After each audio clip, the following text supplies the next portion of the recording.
People sitting around listening to bullshit. Not taking action. Well, they're like, oh, inflation's terrible. What are they doing? They're printing money, bro. Go get the money. God It's out damn, there. man. They're making money, man.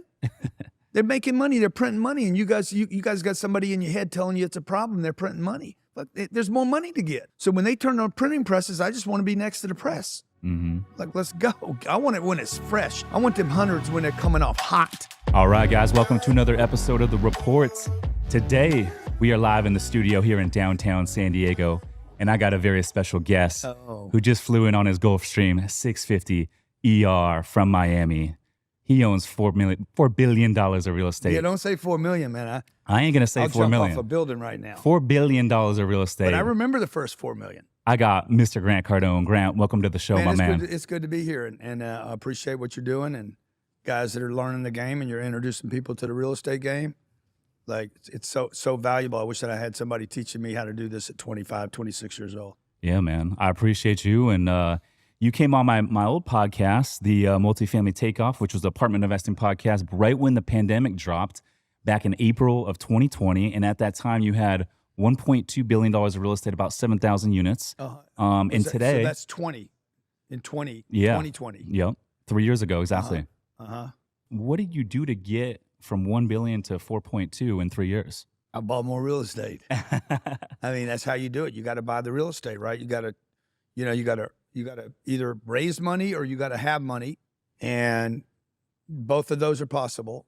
So you guys out there are saying, I don't have any money. Oh my God, if I had money, I'd have done that too. No, you got to either get money, earn money, or you got to raise money. One of the two. And it's easier to raise money if you've already worked and earned money, because then people can trust you that you know how to trade time for money at a job. So, like, people trust me. They trust my work ethic. People may not like my energy, or they might not like the way I say something, but nobody's going to say I don't work. They're going to say, here's guy's got track record, 35 years showing up, doing what he said he was going to do.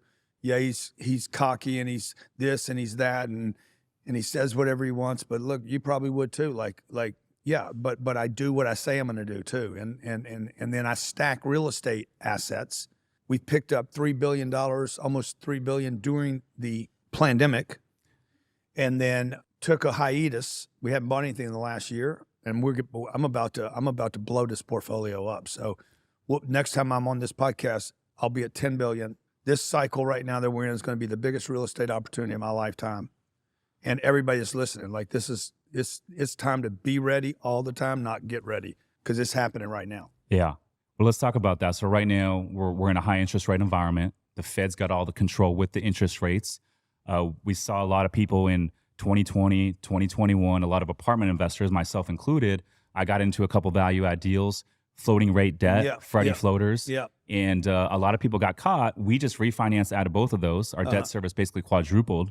We had 200 basis point rate caps, went through the roof. But luckily, you went to fixed? We went to fixed about 5.5 a few months ago. Good. Luckily, we were able to increase our NOI enough to where we were able to do cash out on one of the deals. The other one we were able to refi nice and clean. But other operators are not in that same position. And so there's a lot of news and volatility in the marketplace. There's a lot of bad news out there.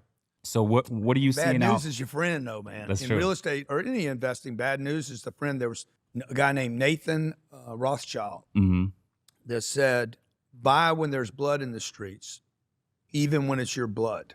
A lot of people don't know the last part of that. You got to, when there's fear or capitulation or problems like we have right now, the Fed's created these problems. Jerome Powell has created every problem that we have in real estate today, including this thing that he hides behind, inflation. The inflation was caused by the supply chains blocked up because of COVID and because things weren't getting shipped around the country. It was not caused because inflation is not caused because of printing money, even though that's what most people believe causes inflation. If I print $1 trillion and leave it in this room, it would fill up more than this room. But if I printed $1 trillion or 4 trillion or 6 trillion, whatever they just did, and leave it in this room, there's no inflation.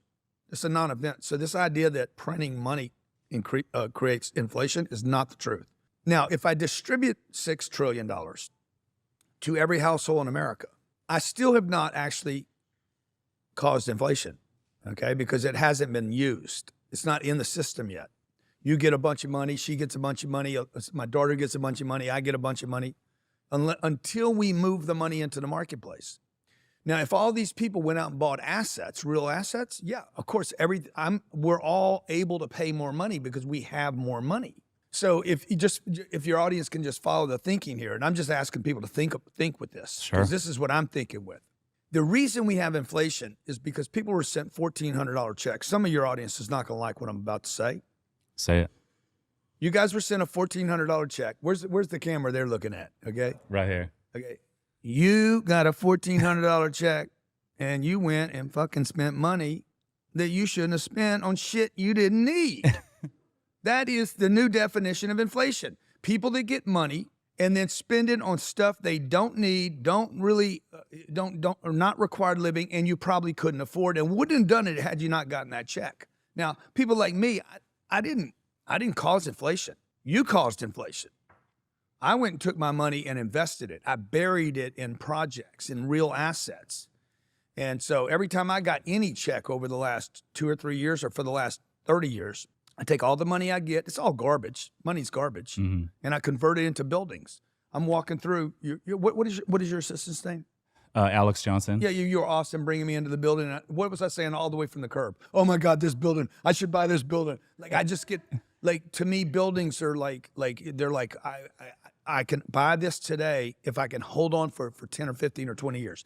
Now, this thing that Jerome Powell is the guy that's causing inflation, the real inflation. Because when you take a mortgage from $1,500 a month, which is what it was 3 years ago, you could get a mortgage for under $2,000 on a $500,000 house. Sure. Today, that mortgage is going to be $6,000. Jerome Powell is the new Anthony Fauci. He picked up the ball where Anthony Fauci and COVID ended and started this new invisible enemy, the war on inflation. And if anybody wants to blame anybody for this bullshit, it's because you wouldn't spend some money and Jerome Powell's an idiot, or he's in cahoots with the banks and they're trying to collapse banks. Now get how incompetent these people are. Yeah. Are you telling me the banking system, Jerome Powell and all these feds that meet all the time and supposedly agree on everything, don't understand that a regional bank in San Diego that is lending money, that has checking accounts, savings accounts, and paying out 0.25% aren't going to get damaged when you raise interest rates to 5 or 6, and my money can all of a sudden go into a treasury bill or a 5-year bond. Yeah. You can get 4.5% risk-free in a CD right now. Well, what do you guys think I'm going to do? You think I'm a Jerome? Yeah. Okay, bro. You got to get off the cannabis, bro. It's like you what's wrong with you? Like you don't know, you and your people don't know all the degrees you have. I'm going to leave the local bank and I'm going to go, yeah, they do know. So they either got to deal with the big banks and saying, let's crush the little guys. We've had 3 bank failures. We'll have probably another 300, okay, in the next 2 to 3 years. And we need those regional banks because those are the ones funding the small businesses. Dude, you need them. You need them for small businesses, for a loan on this building, for a rehab project, for a lot of this commercial real estate that's done is done with regional banks for, just to send your kids to college, you need them. So, and you could argue the interest rate environment is hurting the middle class more than it's hurting anyone. Why are they doing this? Well, they're either stupid, they're either incompetent, or they're in cahoots with somebody that benefits from this destruction of wealth. Yeah. And I have 5 deals that have to be adjusted from adjustables out of 39 deals. And I know exactly what it costs me to adjust them, worst case scenario. And everybody should be planning on, well, hey, what's your worst case to readjust these deals? What are you going to do with them? Oh, I'll just pay them down. I don't think that happens, actually. I think what happens is because I have 5 deals. A group like, let's call this group, I need to come up with a good name for this group, Whitestone. Okay. We're going to call them Whitestone. Not BlackRock. No, we're going to call them Whitestone. We're going to call them Whitestone and Pink Rocks. Okay, I like that. And I have 5 deals. They have 500 deals, maybe 1,500 deals on adjustables. The damage that we're going to experience this time, unlike 2010, this time it's not individual families. These are the biggest players in the world are going to get squeezed. Pension funds are going to get hammered, like the San Diego Pension Fund, Orange County Pension Fund, I mean, it's going to be massive, dude. You're going to have regional bank failures that are sitting on adjustable rate loans. You're going to have pension funds that get slammed. You'll have the annuities of the big colleges. I don't know what San Diego College Fund is, probably $12 billion or something.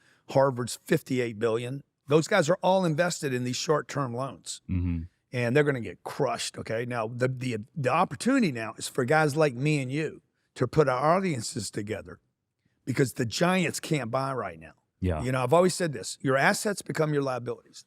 JP Morgan, Morgan Stanley, all these guys have so much money, and they put that money to work. And now all that money to work became a problem for them.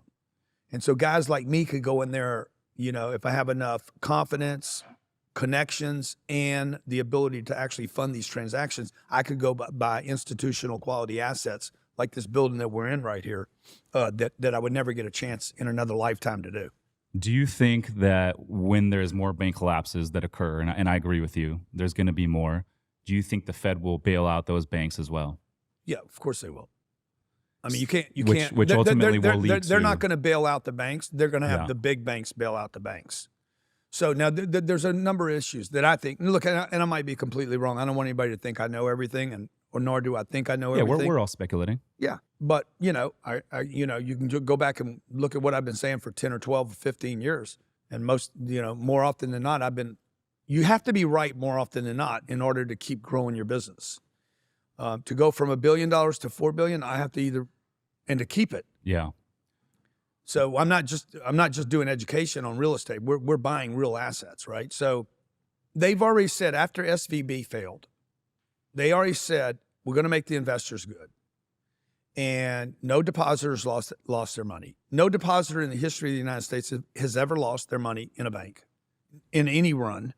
And money is moving. It is moving. Nobody can deny that money is moving from small banks to big banks or moving to treasury bills.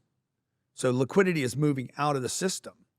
So will more banks fail, and will the Fed bail them out? What'll probably happen is they'll be like, JP Morgan, do something. Wells Fargo, you're going to have to do something. So the big banks are going to have to swallow those guys up and just take it. And the government's going to come in and say, we will insure all your losses. So that is a term of printing more money. Yeah, absolutely. It's just more guarantees, right? Absolutely, which you would think, in theory, would lead to more inflation. We saw the last inflation report, 4.9, so it's not too far off from the 2%, 2.5% Fed target. See, I don't agree with the inflation thing, though. You don't think it's accurate? I don't think assets have gone up. No, I'm seeing discounts out there in the marketplace. Well, I don't. I mean, even in the spike, right? I don't think assets have gone up in the same proportion of money printed. If we look at the amount of money that was printed, let's say it was $7 trillion. That $7 trillion, people need to understand, is lent out 9 times. So let's say all of that, which it wasn't, was going to go to a bank and then be lent out. Then you're not talking about $7 trillion, you're talking about $60 trillion was printed. Things did not go up that much. Yeah, okay, maybe an apartment building for us that we were going to pay $120 million for. We were able to pay $135 million for it. That's a 10% increase. We printed more than 10% of the money, bro. 40% of the money supply was printed from 2020 to 2021. Exactly. So if we printed 40% more money, some people say it's 60%. Some people say 80% of all dollars today were not in circulation 3 years ago. Prices didn't go up 80%. No. Now, if rates were still 2.5, maybe they would have, bumped up a little bit more. Yeah, maybe. But they slammed those rates. The rates are going to go to 2.5 again. When do you think they're going to normalize? I think maybe by the end of the year, we breach 4 again. Okay. And by next year, before the next election, we'll breach 3 again. Hold me to that. Let's see if I'm right. No, I'd love to circle back on that. Great clickbait. Cardone says rates break 3%. Yeah. I think we go back to 0 again in the next 3 years. That'd be something. So I want to go back a little bit because I think a lot of people that follow you, they don't realize that you used to live in San Diego, California, and you did your very first apartment deal here in Vista. Yeah, that's right. 30-something units. I remember when you came on my podcast a few years ago. Tell me a little bit about your mindset then, because obviously I know your background and, that was your first deal. What was your mindset going into that first deal here in San Diego? Look, I didn't know anything. I didn't know what I was doing. I just knew I'm stealing this. All I knew was I'm stealing this piece of real estate. And nobody could talk me out of that because I'm stealing it. It was 48 units. It was $1.9 million. The guy he spent $5 million to build it. I'm like, this is like, the fact that I got it, I'm not going to give the credit to God because I'm the one that signed the damn documents because God was not there when I was signing the documents, but he at least gave me the courage to go say, God damn, this is a deal. This is like the difference between seeing a good, if you're a guy, a good girl, a good partner and just a chick. Yeah. There's a big difference, right? This was an unbelievable piece of real estate. I mean, it wasn't an unbelievable piece, but it was priced perfectly. It wasn't too big. I couldn't, if it had been 50 million, I wasn't looking at $50 million deals. I should have been. And you were using your own money then? Oh, of course. I used my own money up until 4 years ago. I never used other people's money. That being said, all the money I have is someone else's. Okay, so you guys are like other people's money. Every penny you have right now was somebody else's money. So when I go work and somebody gives me $1,000, when I was 20, when I bought my first deal, I was hustling car dealers, selling them education. Car dealer gives me 10 grand. I take the 10 grand. I lived off of 1,000 of it. 9,000 went into real estate. Those are tough people to hustle. I used to be in the car business. Car dealers didn't know it, okay? They were pounding me. All you car dealers out there, you cheap ass. You underpay your people, okay? Some of you are really cool people, but most of you treat your vendors like shit. I was one of the vendors. You treated me like shit. You didn't give me the time of day. You treated me like I was nobody, and I was, okay? What you didn't know was every time I got a little money from you, I went and bought some real estate. Now you're like, how's he flying over our dealership?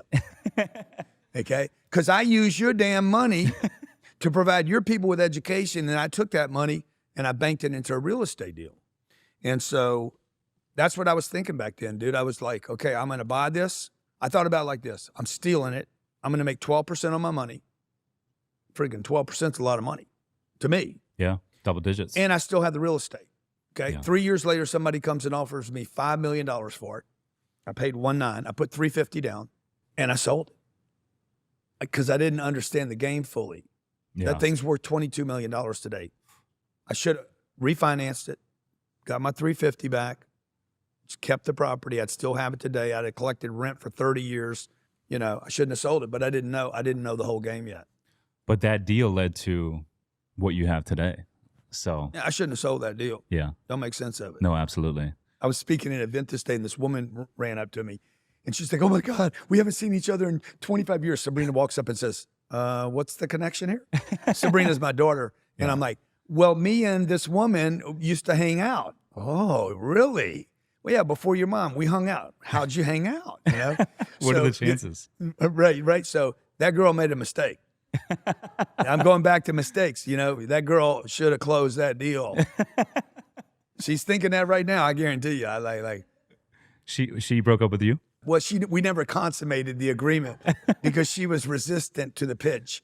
Okay. She did not trust the flare, Yeah. the 10X movement. I said, if you're into your self-improvement, you need to get involved in the 10X movement. There was no. Let's go home with Grant Cardone. There was no PJ She's back like, I ain't then. going home with you.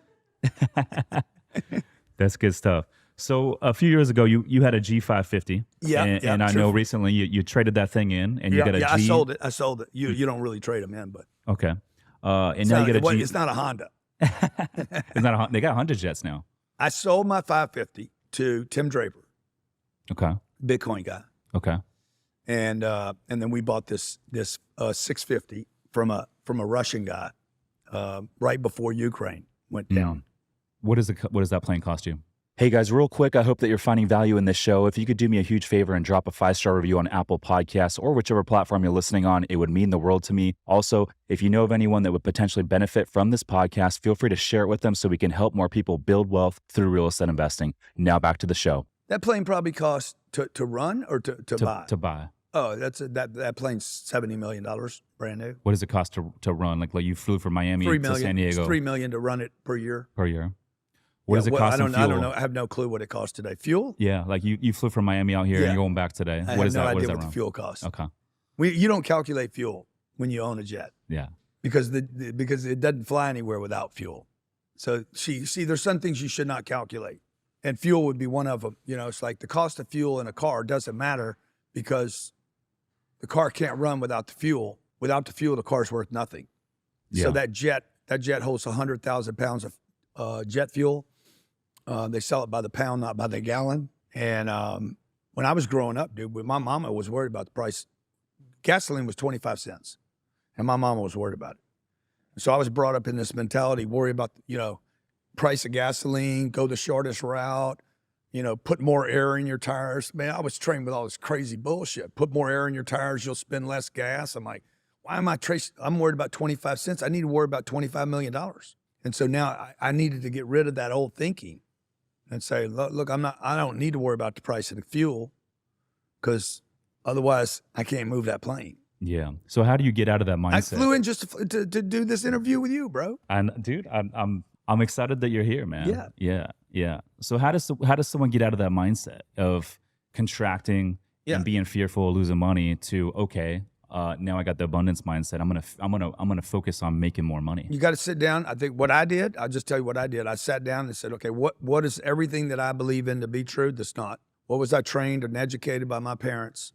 What did I take in, whether I agreed to take it in or not? What have I bought into? That if you're 3 years old, you're picking up information from your parents. If you're 5 years old, you're picking up information. Every time they go to the store and your mom's at the store, we can't afford this. Well, then you're buying that. You probably heard that 500 times. Yeah. I want this, mama. You can't have that. That's not ours. Don't touch that. Don't talk to strangers. All these things are impressions that are like, bang, they're just banged on us. Like, and then we start like, okay, this is the truth. And so you operate with these things that are not true, that you think are true, and then they hold you, and you don't know why you can't get out. Yeah. So you then you start blaming other people or some other group or that. No, you're the problem. So what I did was I sat down and just made a list of all the things I believe to be true that are not. And I got my list. I know what that list is today. Number two, then I could start saying, okay, what behaviors do I need to change? You know, like saving money. Like I'm a big saver. I was always a saver. I lost a quarter when I was 8 years old. My dad gave me a quarter. I went to the store. I lost it on the way to the store. He yelled at me about it. He's like, never play with money. I'm like, oh shit, freaked out. I'm like, okay, I can't play with money. My grandfather said, never go anywhere with a quarter. Yeah. Ever. Don't go with one quarter anywhere.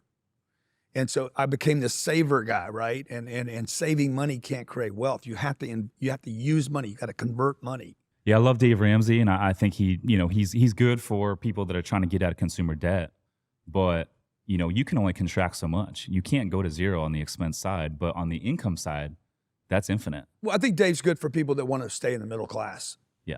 If you want to stay in the middle class, good. If that's your goal in life, to be in the middle of anything, I'm not peanut butter. I don't really want to be. I grew up in the middle. The middle of a crowd does not seem like conducive to my survivability. I don't want my kids to be middle kids. I want to take my family to the top. So if you want to be in the middle, pay your debt off. You want to get to the top, learn to use debt. Yeah. Because in all, and I think Dave would be open to this conversation. I know I would be. I'm open to being wrong. Goldman Sachs isn't worried about debt. JP Morgan's not worried about debt. Elon Musk is not worried about debt. They have debt. They use debt. Apple Computer has debt. Apple Computer has $200 billion in cash, and they borrow money today. Why is that? Because they want their cash reserves on their balance sheet, knowing debt is not the devil. Okay, bad debt, using debt to buy a Gucci belt, well, that's just stupidity, But using debt to buy a building that provides me with income, not a house, by the way. I own 2 homes. Buying homes are bad deals. Yeah, buying a home is a terrible deal. Yeah, putting debt on a home is even stupider than buying the house itself. I own 2 houses. Like, I'm not telling you guys I don't do stupid stuff. I got these. I don't know what these are. These shoes are stupid. No reason for anybody to buy these shoes. I don't even know why I have them on my feet right now. They're not even that comfortable. They're probably $800, $1,200 or something. Stupid. If you're on the come up, that's dumb. Can't write it off. They're too much money. Definitely don't put a credit card on them. But on good debt, it pays me.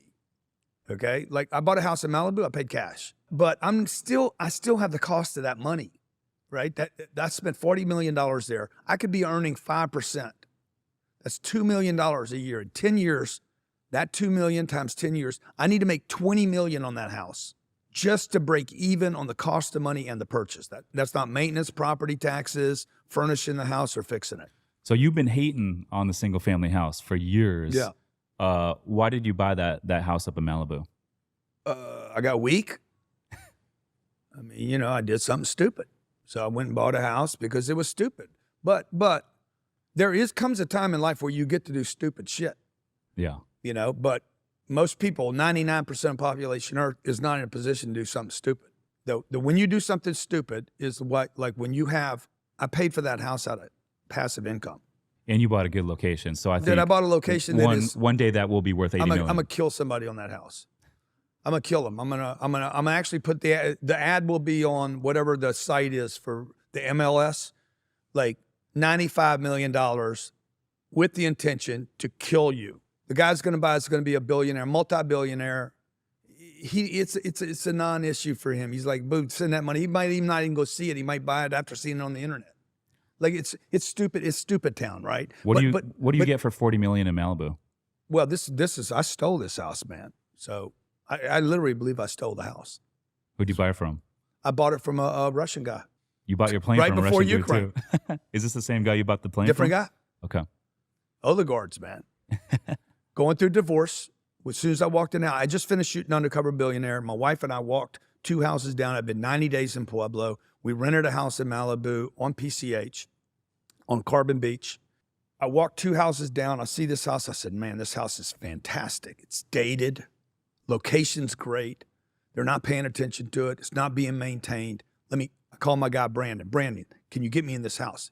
It's not for sale. I said, bro, everything's for sale. He's like, the guy that owns this house is a dick. Total dick. I said, how big a dick is he? He's like, Ukrainian, Russian oligarch. I said, perfect. Let's buy from him. We're going to steal it. He's like, why are you so confident you can steal it? I said, because nobody can communicate with him. Okay. Does he speak English? Any English? Zero. He said, you just said they don't communicate. I said, bro, they don't communicate because they're angry. These are angry people. They're used to getting their ways. I said, I'm telling you, I'm going to steal this piece of real estate. 19 months. It took me 19 months to buy this house. Wow. And then I got it. Why did it take 19 months? Because he's angry. The guy's angry all the time. I walked in the house, got a showing on it. They're going through a divorce. I'm like, oh yeah, I'm definitely going to steal it. Anytime you can buy a house going through a divorce, you will always pay less.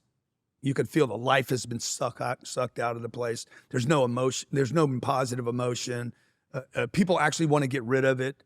One party wants to penalize the other party.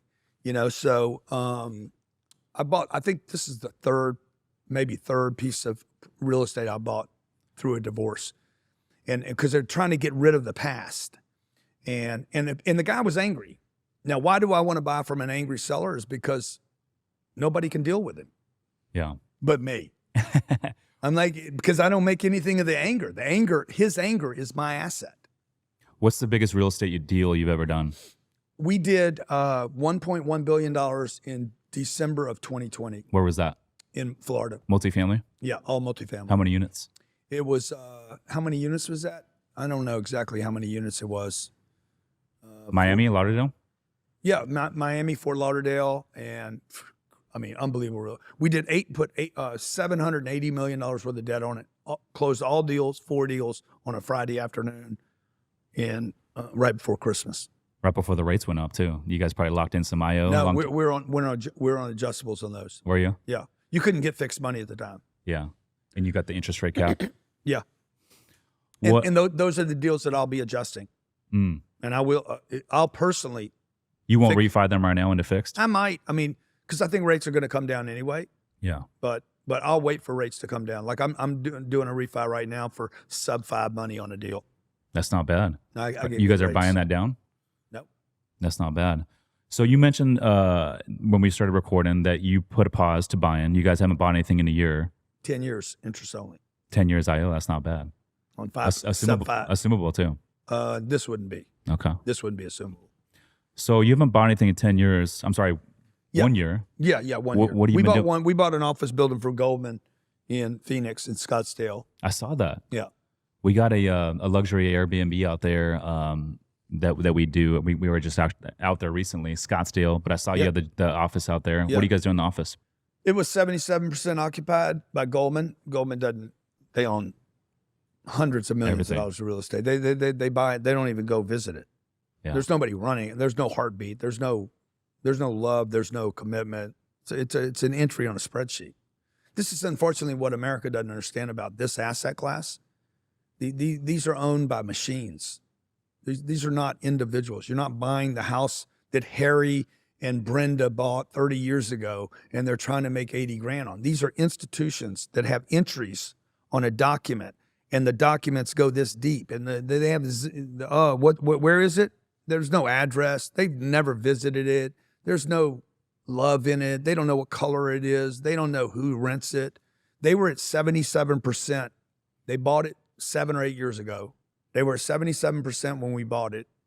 We owned it for 72 hours and took it to 95%. How'd you guys do that? Put in tenants. I go on social media. Hey man, I bought a place. You want to rent next to me? And people called up, said, hey, I'm interested in looking at your space. And so we'll just activate it. Things have to be activated. All real estate has to be activated. Yeah. Those guys at Goldman Sachs, they're probably not on social. No, they're not. If they are, they're on a private account under a different name and a burner phone. Yeah. I feel like those hedge funds, They are. the hedge funds, the Goldman Sachs, BlackRock, those guys aren't on Pension social. funds. Guys They are, but they're not. They're as voyeurs. It's a I know- different, I it's know a for different way sure. of doing business. I know for sure they're on because I was at the Milken Institute, and I got people coming up to me that work for those companies that shouldn't know me, and they know me from my Instagram. I was on. I'll give you the clip of this. I'm sitting outside at the Milken Institute. What's Gavin Milken Newsom- Institute? Huh? What's that? It's a $50,000 ticket for a 3-day event, Okay. and there's 4,000 people there. Okay. So it's the SEC's there, chairman of the budget's there, Steve Mnuchin's there, Goldman, JP, like every name in the world. It's a big 3 days of billionaires and institutions. MetLife, New York Life, all the. It's basically a big white country club party. Okay. Okay, for 3 days of people figuring out how to grab the rest of the money in the universe. But I'm sitting next to, literally, I have a table. I'm sitting at a table. I'm getting ready to have a meeting with A-Rod. Gavin Newsom is sitting at a table right here, and he's facing me. And true story, I'll give you the clip so you can see it, so your people can say, man, this guy's got a lot of freaking swag, man. Is it true or is it bullshit? So Gavin comes over and sits right behind me. Literally, like, I could just pat him on it. And this guy's going to run for president. And I'm not a fan. You're talking Gavin Newsom here Gavin in California? Newsom, yeah. And I'm not a fan. I mean, I really don't know anything about the dude. I've never met him. I'm just like, basically, I'm, biased. And I'm like, okay, I'm thinking to myself, what can I say to this guy? Okay, I'm a big fan. No, that's bullshit. And I try not to lie to people. So I'm like, okay, what can I say to him? You're running the state into the ground? Probably not friendly. So I'm like, I need to come up with some version because I'm trying to shoot the shit with him, right? And I'm like, I mean, he could be the president. And I'm like, man, what's it like? I can't even imagine what it's like to run an entire state. True story. The guy touches me on the shoulder and says, man, look, I have trouble just getting away from you on Instagram. I said, what? I said, bro, how the hell you got time to watch my bullshit on Instagram? He's like, I can't get away from it. And then we sat there and shoot the shit for 6 minutes. Unbelievably charismatic guy. Like phenomenal, man. I'm like immediately likable. Big smile, super powerful charisma. Like just, I wanted to vote for him 3 minutes after talking to him. Like, fuck it, maybe I'll be a dim. Shit, reparations for everybody. Let's go. I was like ready to convert. And then because he was so freaking like likable, right? But the part of that story I want you to hear, everybody to hear, this is the guy that probably will run for president that knows me because of my Instagram and should not. You would think he doesn't know me. I leave there and I'm walking down the hall. The former head of the SEC, Grant Cardone. So those guys are all watching social media. Yeah, but they're not on there building their audiences. No, they're watching though. Yeah, they're watching. They're watching. They will never build their audience. Gavin might, but most of them are hiding there. They're watching. They're voyeurs, right? So you guys, when you guys are chopping content for him, you need to think in terms, okay, we got the people that follow, But the people that don't follow, they might even be better qualified. Mm. Just because somebody followed doesn't mean they don't watch. Why is it that there's so many real estate investors out there, especially the old school ones, that are not doing content? One of my mentors, Tony Azar, he's out of Charlotte. They got 6,000 apartment units, and he's got a couple private jets, but he's not on social media. Because he gets all his money from Country Club. Yeah. But it was like he made all his connections and investors one at a time. Yeah, that's right. By shaking hands. Because he goes to the Olive Tree. He goes to the local restaurant, meet me over here for dinner, and then he's got a bunch of Country Club friends. This is what white people do.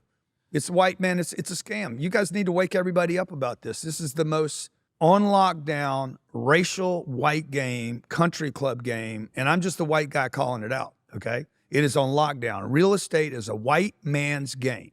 You're over 50 years old, you're white, you belong to a country club, you fish, you probably hunt, you drink, and you probably, do on the sly an occasional strip joint 2 or 3 times. A big trip for you is to go to Vegas or Miami and hang out at 11, okay? And that's who trades these deals. They're like, I'm not part of that club. Dude, I know. When I go to these multifamily conferences, it's a bunch of old white dudes rocking suits. That's what I'm telling you. I don't have a lot of common with them. No, of course not. And they're not on social media, but I guess my question is this. Well, they're going to see you and be like, what's he even doing here? Yeah. Like, well, he's not a broker. He's not an agent. He's not he's not raising money that you don't fit in. Mm-mm. And for me, to me, I'm a character to them.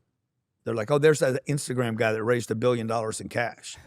But the good news is the country club that has owned and controlled real estate is now handcuffed. These are pension funds, big banks, big hedge funds. These are monster companies. They're all now, they can't trade assets. They all have the same problem. And guys like me and you, when you put an audience together, we could actually go buy institutional quality assets, not garbage, not the bottom of the real estate food chain. We could actually reach up high into the food chain and start. These buildings around here, all these are going to be traded here in this cycle. Somebody else is going to end up with this stuff. It's not going to be vacant. Yeah.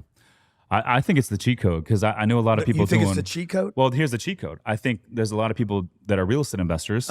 There's a lot of people doing content. But here's the cheat code. There's not many people that is a high-level real estate investor in doing the content. Yeah. Why is that? Well, because I think that I'm thinking of 3 people right now. They want to be influencers, and they want to be famous on Instagram. I'm not doing Instagram to be famous or to get likes and comments. I'm doing it to get rich, okay, and help other people get rich. Mm-hmm. I'm not I don't look at my likes. I don't look for viral video. I don't look at the videos that I did. I did a video. If you pull up the Lamar Jackson video, he just got awarded whatever his number was. I forget the 355 or something. Look that up. Lamar, you're talking about Lamar Jackson, the quarterback for the Baltimore Ravens. Before that, a week and a half before that, I did the Aaron Judd contract. 260. He got 260 million. I show him in a video with his mother. His mother did the deal. Really? So I showed Lamar in a video. Hey, Lamar, I'm going to show you how to become a billionaire. Number 1, never give up the 260. And number 3, on your next 5-year deal, where you'll get paid $300 million, you'll never pay taxes on it. So I did video to convert Lamar. I'm going after specific targets because I want Lamar as an investor, as a partner.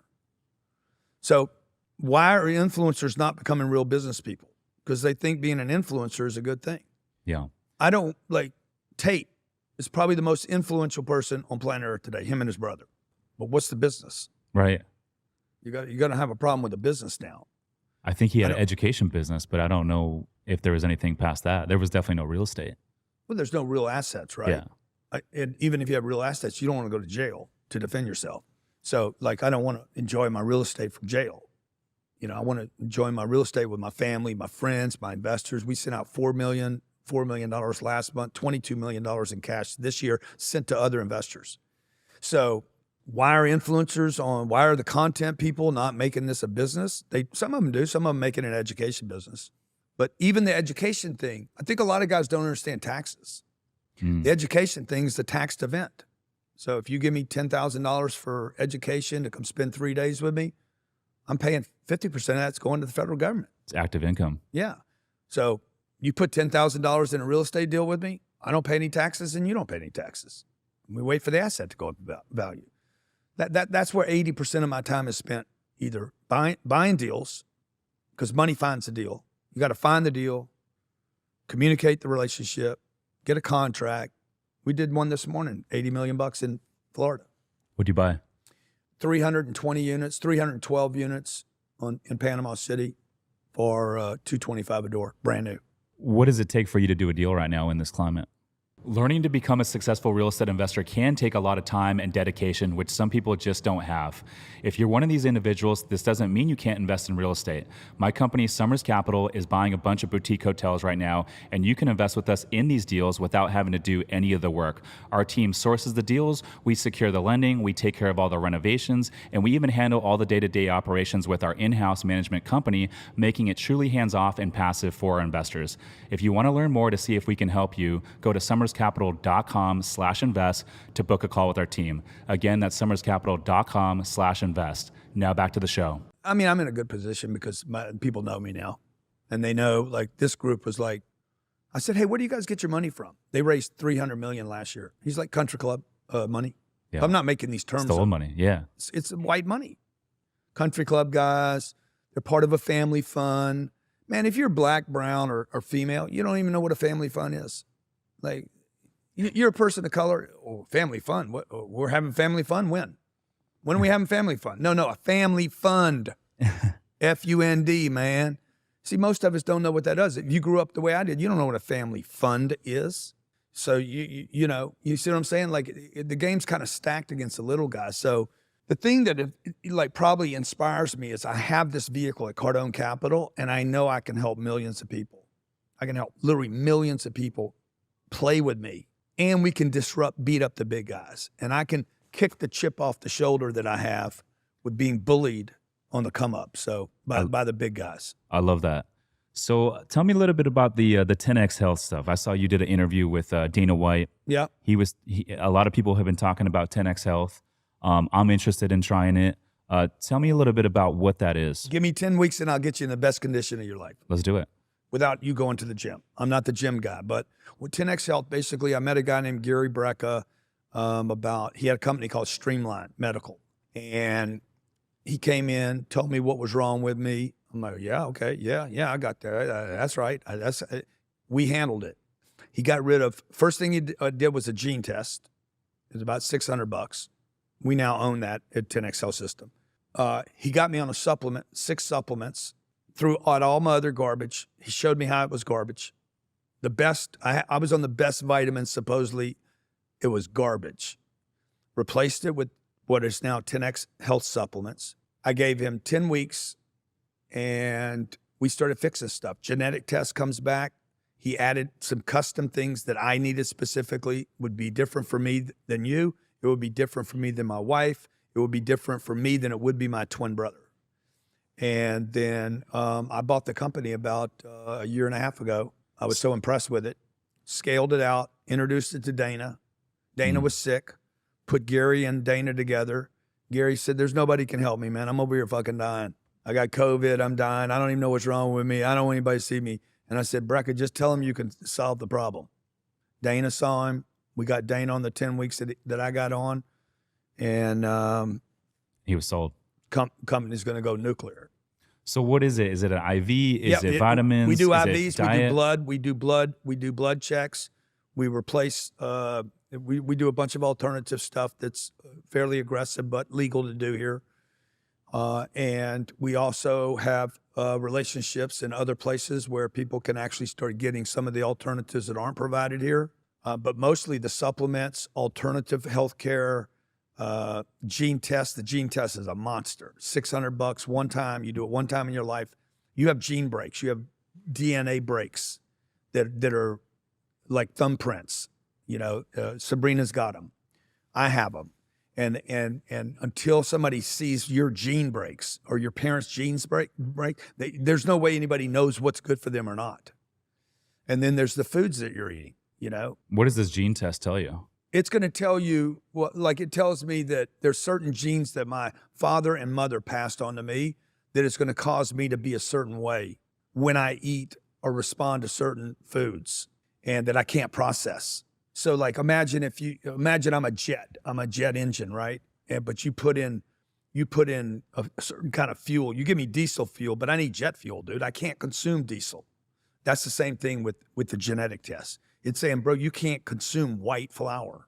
Oh, no, maybe you can consume white flour. Maybe you actually convert it to its highest potential because of the way your genes are set up.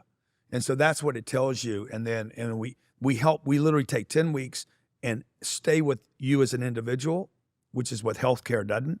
They give you medication and say, call me if you need something. We stay with the individual to support them on this 10 weeks. So if I want to try this for 10 weeks, do I have to go into one of your locations, No. or I can just be here in San Diego and everything's... Yeah, we'll do it. We'll go to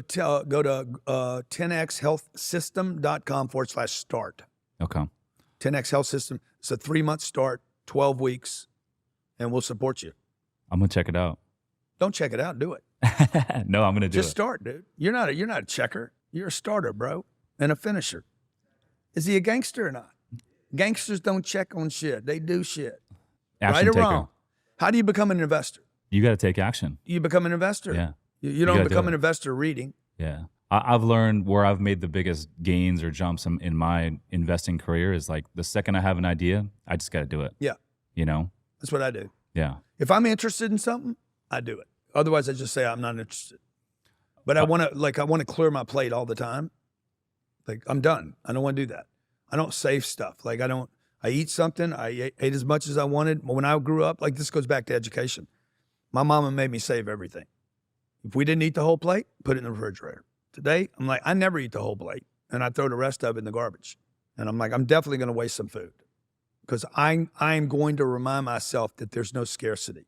Yeah. Every day, I'm going to remind myself there's plenty, there's abundance. There's so much money out there today that Dude, like it's crazy. everyone can win. It's You insane just how got to much go out money. there and get it. Everybody got a pay raise in this last cycle. Everybody should have made more money. Yeah. But people sitting around listening to bullshit. Not you know? taking action. Well, they're like, oh, inflation's terrible. What are they doing? They're printing money, bro. Go get the money. Mm-hmm. God It's out damn, there. man. They're making money, man. They're making money. They're printing money. And you guys got somebody in your head telling you it's a problem. They're printing money. But there's more money to get. So when they turn on printing presses, I just want to be next to the press. Mm-hmm. Like, let's go. I want it when it's fresh. I want them hundreds when they're coming off hot. Fresh off the press. Like I want it with like with the ink just stains my hands. So tell me about this new show. You got The Real Estate King. Yes. Super excited about it. Tell me what's We going have on The Real there. Estate King, For Love or For Money, How to Get Rich in America is a documentary. And then we're doing a 4th show right now called, God dang it, what is it? I just lost it. It's about the rise and fall. It's called The Rise and Fall of America of Great Companies. And the 5th show is Whatever It Takes.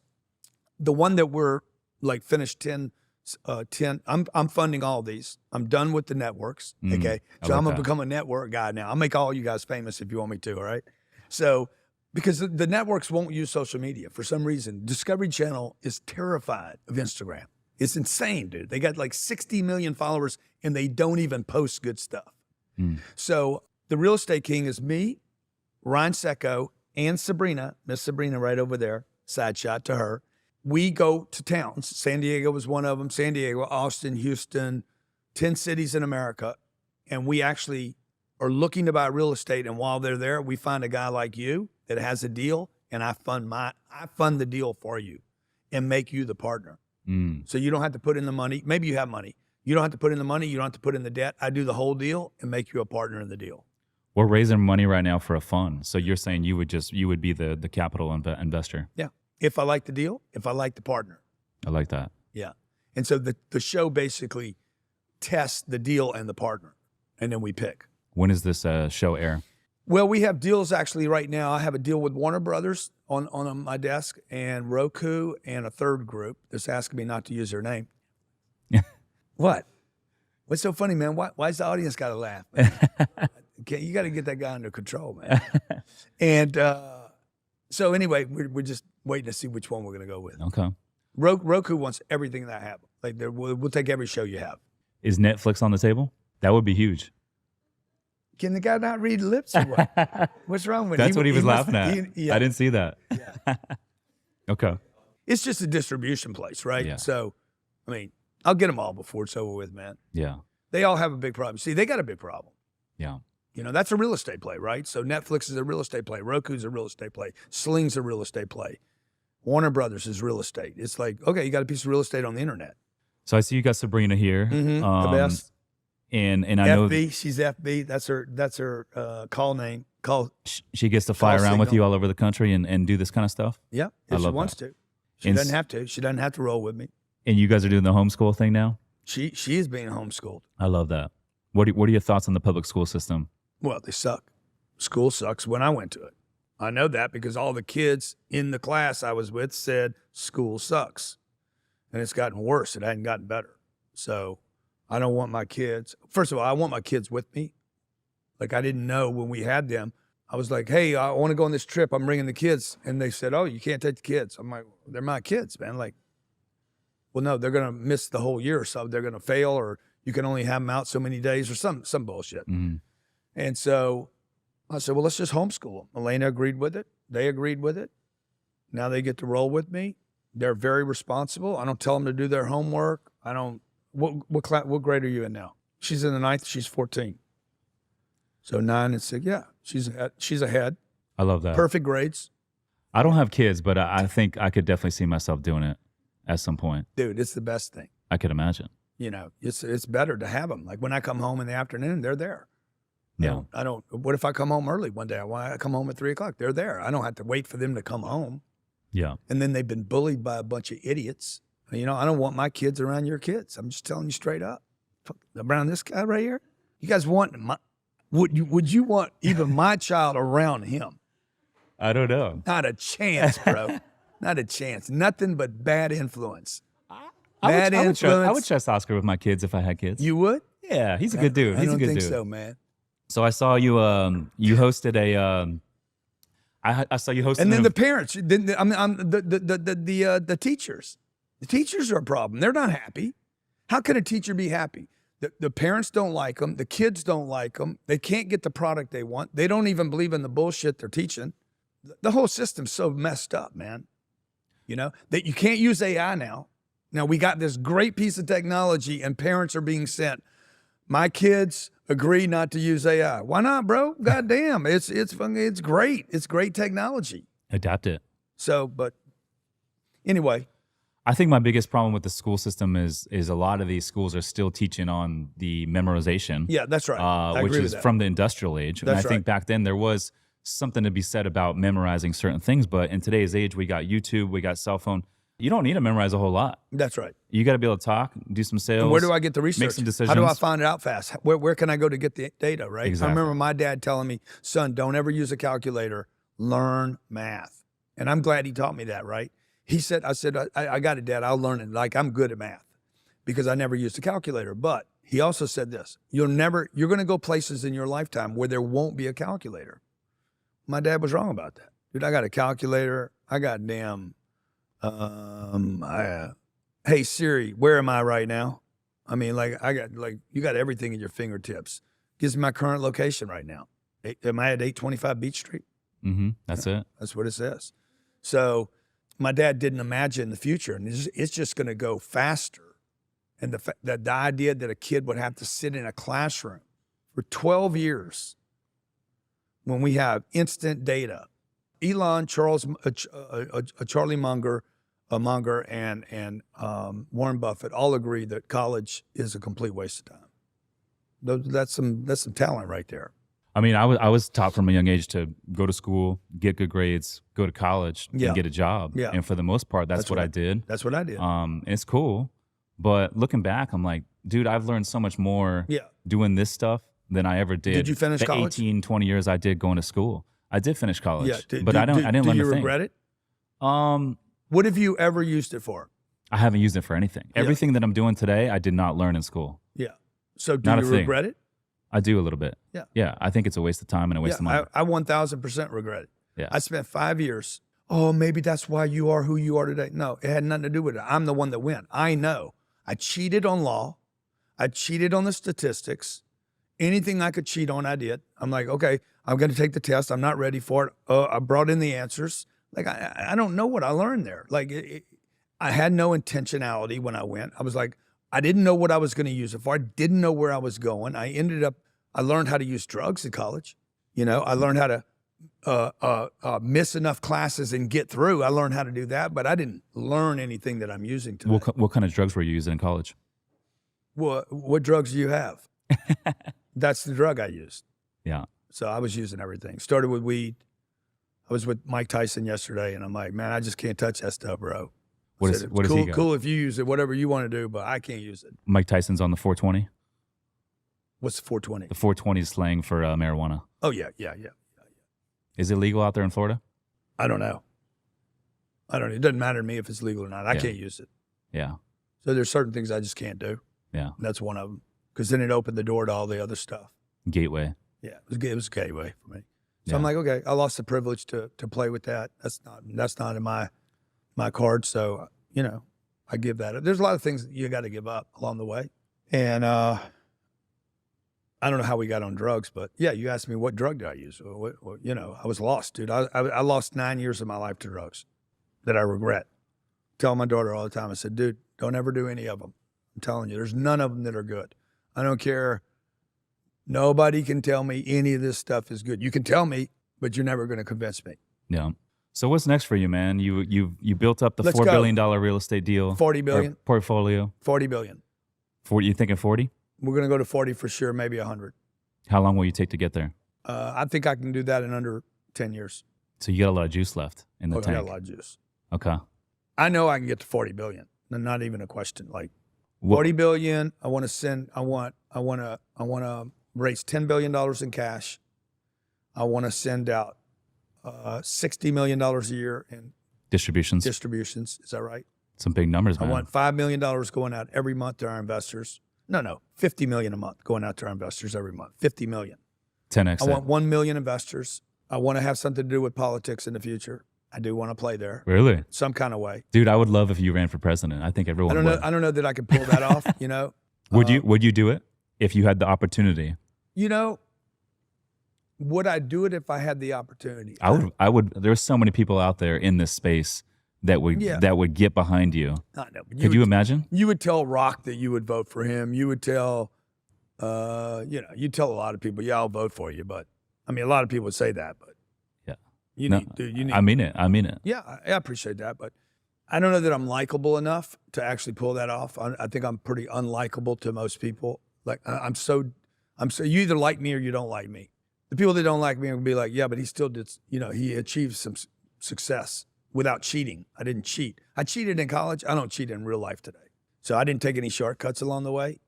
But I don't know that I could pull it off. I don't know that I have enough likability to win. And I don't know that I would change enough or be willing to change enough to win. I think you could. I think you would at least, at a minimum, have all the Republican Party behind you, or the majority of them, business owners, investors. Yeah, I don't know. Thank you for the confidence. Yeah, I don't really believe you because, you know, I don't think I'm a Republican really. I want to change the education system. Let's forget the president thing. I want to go change the education system. I want kids to be able to get in and out of that deal in 6 or 8 years. There's no reason to go 12 years, man. If we shade 4 years off, that means kids could be working when they're 14 and 15. I was ready for work at 15 years old. I was ready to roll, dude. I was ready to make some money. I was ready to go knock on doors. I was ready to pick up checks. I was ready for responsibility. But what happened is they gapped me out. And so from 15 to 23, I got to keep finishing classrooms. And I'm bored. I wanted to work when I was 15. I wanted to take care of my mom when I was 12, 13, 14, 15 years old, but they wouldn't let me. So, because I'm still in school.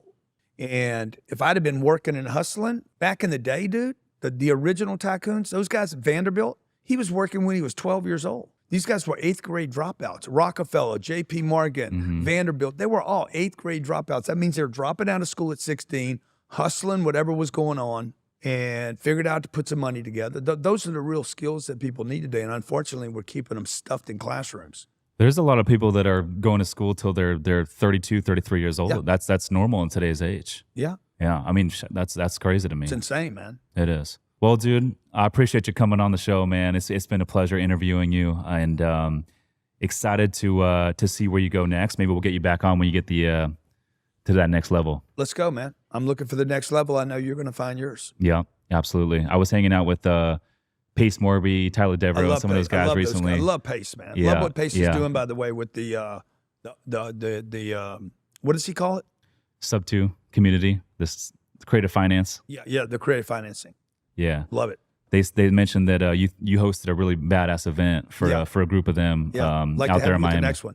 Dude, I'd love to. Yeah. I'd love to be a part of it, man. Yeah. Anyways, pleasure interviewing you. Thank you so much, my man. I appreciate you. Thank you. Listeners, thanks for tuning in. We'll see you in the next one. Thank you to the listeners. Peace.